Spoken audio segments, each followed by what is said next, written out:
Hierdie is Landbou Weekblad se weervernoot-video vir die skema.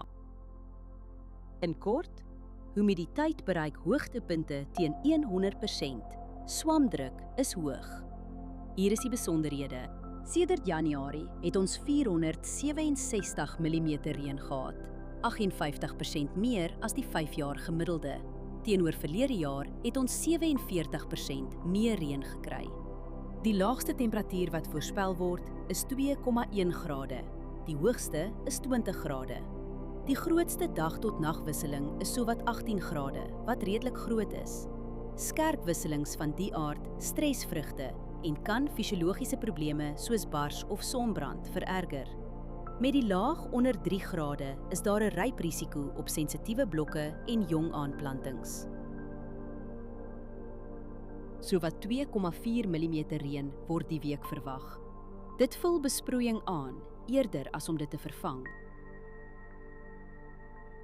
Die hele week is stil. Geen noemenswaardige wind daar nie. Wind bly deurgaans onder 15 km/h. Kontroleer steeds windrigting, windvlae, temperatuur, humiditeit en delta T voor jy spuit. Vir dampen is die hele week onder 3 mm. Oorbesproeiing in die soort toestande hou risiko in vir wortelsiektes. Humiditeit is meestal hoog en blaarnatheid gaan donderdag hoog wees. Dis is swamdruk hoog. Onder die toestande versprei swaminfeksies vinnig op vatbare blokke. As jy een saak doen, oorweeg dit om die stil weer te gebruik vir 'n voorkomende swamdoder toediening.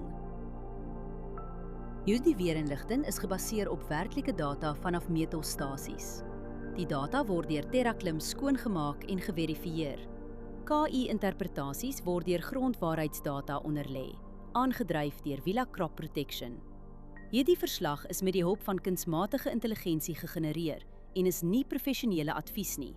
Gaan na weather.villacrop.co.za en kies die weerverslag vir jou streek.